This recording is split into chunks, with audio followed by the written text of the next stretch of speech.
오늘의 코인, 오늘은 비선실세 시간입니다. 하이스트 전문가님 모셔봤습니다. 일주일 만에 뵙습니다. 전문가님 반갑습니다. 네, 안녕하세요. 하이스트입니다. 네, 명절 전 이제 인사를 좀 미리 좀 드려야 될 것 같아서 이번 연휴 정말 가족분들과 잘 보내시고 먼 길 가시는 분들은 꼭 안전운전 하시길 바라겠습니다. 네. 요즘에 우리 최재승 대표님의 약간 그런 안색이 좋아지신 것 같아요. 요즘에 그래도 우리 시장이 조금 올라와 주는 부분들도 있었고 네. 그래도 좀 안색이 좋아지신 특별한 이유가 있을까요, 대표님? 새해 들어서 어떻게 보면 지수가 계속 올라가고 지수도 코인 올랐었죠. 가격도 계속 올라가다 네. 보니까 바쁜데 기분은 좀 그쵸, 좋은 느낌. 바쁜데. 몸은 네. 너무 힘든데 예, 텐션은 항상 좀 올라가 있는 이런 부분으로 지금 하루하루를 보내고 있습니다. 네, 정말 다행입니다. 이런 상승 랠리가 계속해서 좀 이어지기를 바라보도록 하겠고요. 하지만 사실 오늘 우리가 이야기할 내용은 그렇게 또 반가운 내용만은 아닌 것 같아요. 그죠? 지난달부터 계속 안 좋은 얘기만 하다가 안 좋은 얘기만 좀 전담이시잖아요. 그래도 저희 오늘의 최근 코인에. 상승장에 네. 계속 이제 좀 장밋빛 전망을 좀 그려줘야 되는데 이제 전일 이제 PPI 지수 발표가 나오면서 그쵸, 둔화가 이제 확실하게 눈에 보이다 보니까 살짝 환호를 했다가 이제 뭐 연준 의원들의 강경 발언과 경기 침체가 이제 코앞까지 다가오다 보니까 맞아요. 이 두려움으로 거의 한 2시간 만에 한 1,200불 정도가 갑자기 비트코인 맞아요. 같은 경우 급락을 맞아요. 했었거든요. 네. 근데 지금 제가 차트 간단하게 가져왔는데 최근 상승 자체가 이제 그 나스닥과 정말 디커플링을 그리면서 저는 지난 주말에 살짝 납득이 안 될 정도로 이렇게 올라가도 되나 그쵸. 차라리 조금 쉬었다 감이 좀 좋지 않나. 그래서 맞아요. 그 급등 이후로 이제 월요일부터 이제 횡보 구간에 들어섰다고 보는데 지금은 좀 이제 힘을 응축하고 쉬어갈 부분이라 횡보는 어떻게 보면 좀 당연한 수순이고 이 다음 이제 시장의 변수가 나올 때까지는 이미 PPI 지수 발표는 나왔으니까 이제 다음 나올 부분이 사실 내일 좀 걱정되는 부분이 이제 미국의 부채 한도 협상건이 내일부터 좀 그 하나의 좀 이슈로 좀 다뤄질 부분인데 제 생각에는 그냥 원만하게 합의가 될 것으로 보이다 보니까 큰 변수로 작용하지 않을 것으로 보이고요.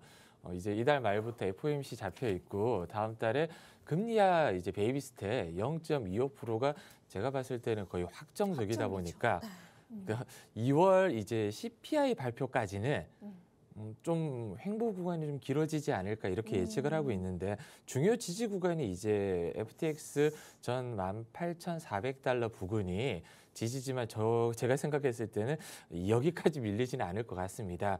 대신 거의 이제 FTX 사건을 잊었다고 볼 정도로 지난주 제가 여기서 앵커님하고 18,400 뚫을 수 있을까 했는데 시원하게 뚫어버렸거든요. 엄청 시원하게 뚫어졌어요. 네, 그래서 네. 지금 시장 상황은 그런 것 같아요. 이제 악재는 빨리 잊혀지고 이 기대, 그러니까 호재에 대해서는 민감하게 반응이 되는 시장이다. 이렇게 저는 좀 보고 있습니다. 네. 이제 악재는 좀 어느 정도 해소가 됐고 우리가 FTX 사태발의 그런 하락을 어느 정도 좀 복구를 한 상황이기는 합니다. 그러면은 저도 한번 대표님께 여쭤보고 싶어요. 지금의 상승이 납득이 가셨는지 한번. 저는 최근에 이제 언론에서 10년 만에 가장 긴 상승이다. 화요일까지 13일 연속으로 상승을 했다고 블룸버그에서 얘기를 하던데 그 아까 앵커님이 간략하게 말씀해 주신 주간 실적이 2021년 이후로 최고였거든요. 뭐 인플레 완화 기대가 너무 좀 시장의 심리를 자극하다 보니까 이런 선호 실리의 폭발적인 랠리를 이끌었다. 이렇게 저는 보고 있는데 저는 이제 그 앵커님이 아까 말씀해 주신 이 주간 20% 상승 이후로 3년 동안 평균 40% 상승이 이건 실질적으로 과거 데이터거든요. 이거를 좀 자세히 한번 들어보고 싶었어요. 네, 저는 이 부분에 대해서 이제 경기 침체를 겪어보지 않은 상태에서 9번이란 말이에요. 왜냐하면 그 비트코인 자체가 이제 2008년 리먼 이후로 생겨났다고 하면 2020년 코로나 때 잠시 정말 경기 침체가 왔었는데 근데 그건 거의 뭐 너무 짧은 시기다 보니까 갑작스러운 급락 이후 V자 반등이 너무 강하게 나왔었거든요.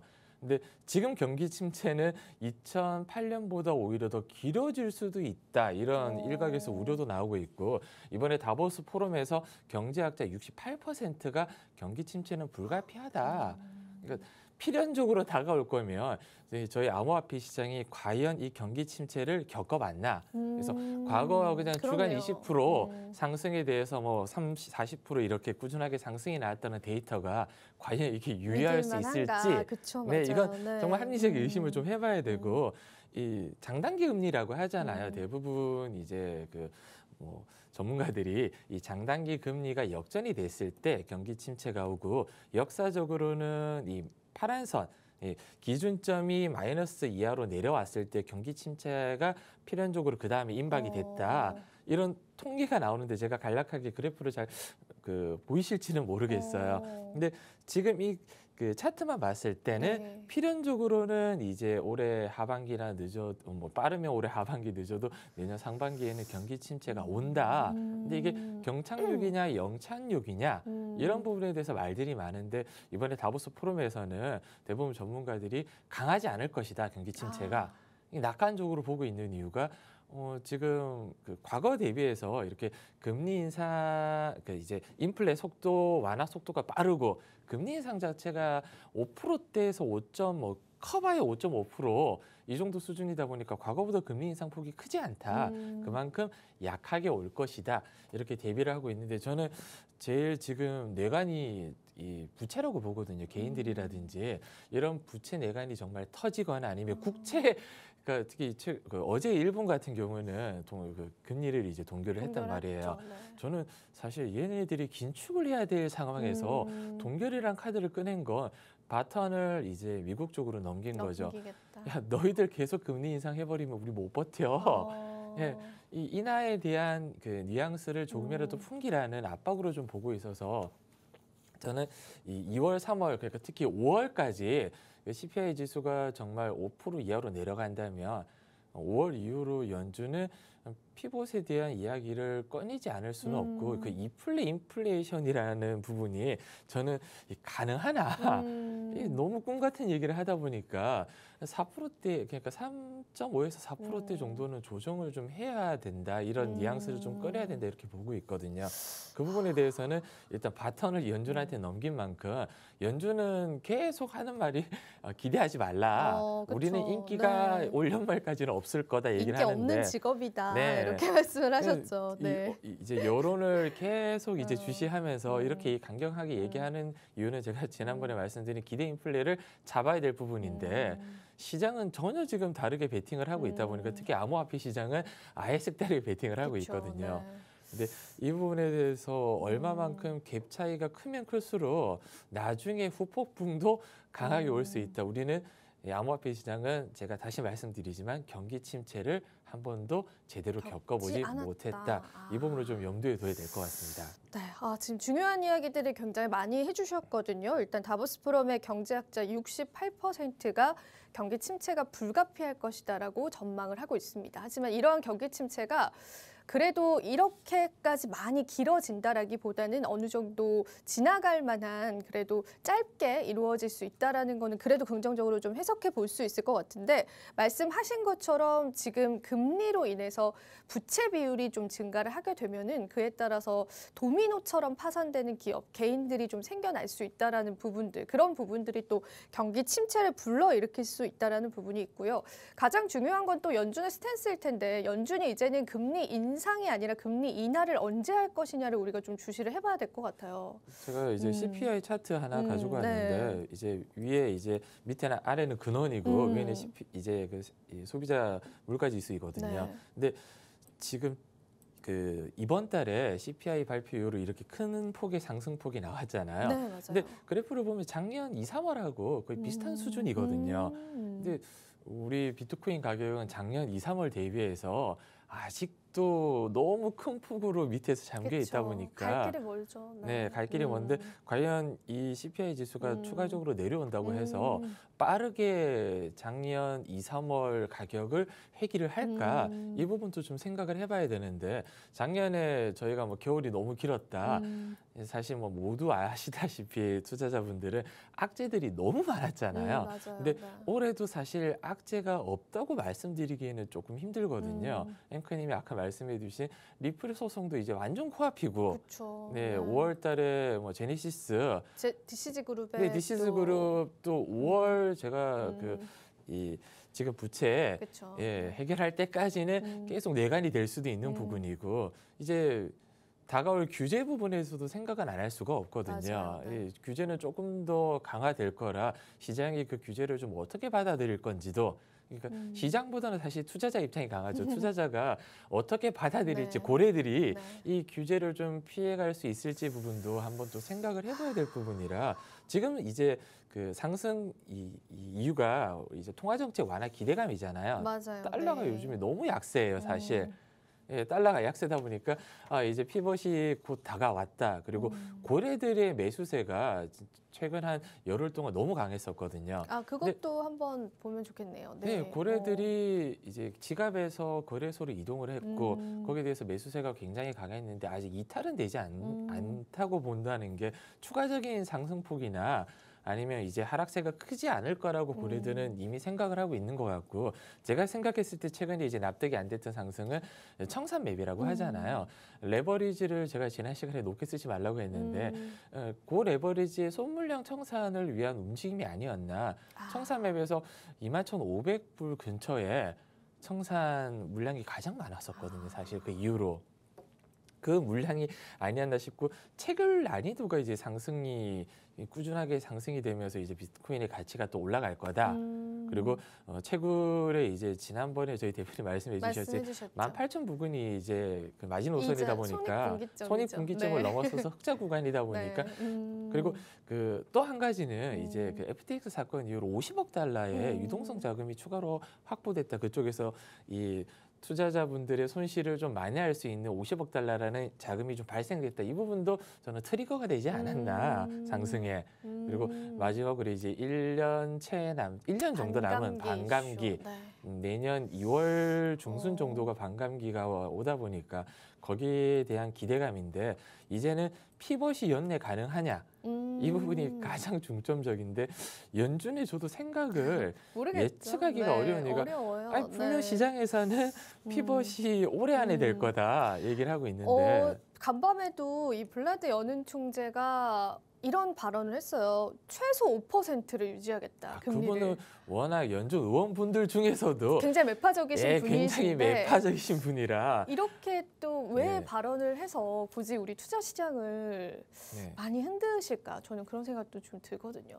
뭐 삼지중의 여심으로는 혹시 뭐 쇼스 베이팅을 했는지도 저는 개인 매매를 설마 저는 이제 예전부터 그 시장의 상황이 극과 극으로 갈릴 때는 보통 이제 그 다이빙 점수나 아니면 이런 거 할 때 최고점하고 최저점을 빼고 하거든요. 연준 의원분들 중에서도 정말 강한 매파분들하고 비둘기파는 그냥 쳐내고 그냥 중립적인 분들만 보면 되다 보니까 저는 이분 얘기에 거의 귀담아 듣지 않는 부분이라 항상 나올 때마다 매파적으로 하시는 분은 너무 항상 그렇게 하죠. 근데 시장은 흔들릴 수밖에 없거든요. 사실 이런 얘기를 좀 안 하셨으면 하는데 그러니까요. 꼭 좀 이 지수가 좀 올라가거나 아니면 좀 분위기가 좀 들끓어오를 때 항상 하고 참고로 좀 어젯밤에 끼얹으시더라고요. 미증시도 정강 후약이었잖아요. 완전히. 근데 이제 또 강하게 상승이 나오고 있을 때 또 그런 발언들을 이어가시더라고요. 시장의 전문가분들도 축배를 좀 빨리 터뜨리지 말라고. 그건 맞는 것 같아요. 왜냐면 워낙 매크로적인 변수를 저희 위험 자산에서는 따지지 않을 수가 없는 부분이라 어디로 흘러갈지 모르는 이 변수에 따라 당연히 강한 급락이 또 올 수도 있고 전저점을 정말 깰 수도 있는 부분인데 여기서 축배 들면서 신규 분들이 들끓는다면 오히려 고래들은 털 수도 있는 부분이라 심리를 반대로 간다고 하잖아요. 큰 고래들은. 그래서 특히 그 국내 이제 김치 프리미엄이라고 하잖아요. 그 어제 최근에 뉴스가 뭐 4조 원 이상의 이제 김치 프리미엄을 노린 부분이 해외로 이제 자금이 좀 유출이 됐다. 이런 부분도 이슈가 되는데 저는 국내 김치 코인이나 김치 프리미엄에 대해서는 투자자분들이 조금 더 조심해야 되지 않나. 그 국내에서 이제 거품이 많이 끼어 있다면 이 거품은 제가 항상 말씀드리지만 언젠가는 사그라들거든요. 이 부분에서 유의하지 않으시면 물론 그 한번 이 달콤한 맛을 보신 분들은 빠져나오기가 쉽지 않은 걸 저도 누구보다 잘 알고 있는데 신규 투자자분들이나 올라간다고 급등한다고 해서 따라 붙게 주의를 되면 하셔야 할 당연히 시점이다. 주의를 좀 해야 될 시점이라 이런 김포에 대해서는 제가 나중에 좀 깊이 좀 네. 다뤄보겠지만 분명히 좀 주의를 좀 하셔야 될 부분 제가 당부를 다시 한번 꼭 드리고 싶습니다. 네, 그렇습니다. 저희가 또 어느덧 시간이 또 마무리해볼 시간이 됐는데 일단은 오늘 중요한 내용들을 또 해주셨습니다. 그리고 블룸버그 통신에서 지난 5년 동안 뭐 주간 상승률이 20% 이상이었을 때 40% 추가 상승이 일어났었다라는 데이터를 내놓기도 했는데 비트코인의 역사가 좀 비교적 짧고 아직 경기 침체를 맞이한 적이 없었던 투자 시장이기 때문에 이 데이터 통계에 관해서는 여러분들이 조금은 의구심을 가지고 바라보시면 좋을 것 같고요.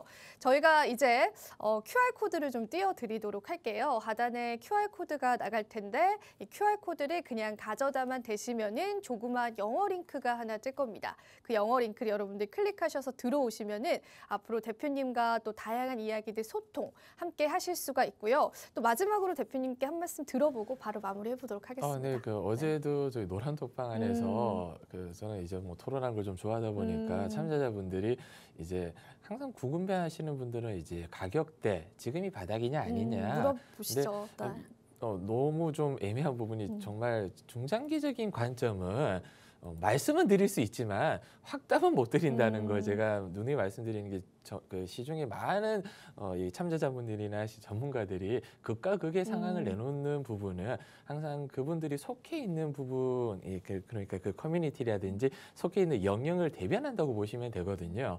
근데 투자자 입장에서는 항상 언론이라든지 뭐 이런 부분에 대해서 말을 무조건 한번 의심을 해보고 합리적인 판단을 하셔야지만 안정적인 투자가 가능하고 너무 저는 항상 길게 보기보다는 눈앞에 있는 가격에 집중해서 지금 변동성을 지금 주시하면서 거기에 대한 매매 전략. 예, 지금 제가 항상 말씀드리는 게 지금은 배틀을 좀 짧게 잡으셔야 된다. 이 부분을 좀 강조드리고 싶습니다. 알겠습니다. 오늘도 이렇게 해서 다양한 내용 한번 들어봤습니다. 저와 대표님은 다음 주 목요일에 다시 찾아뵙도록 하겠습니다. 오늘도 시청해주신 여러분 고맙습니다.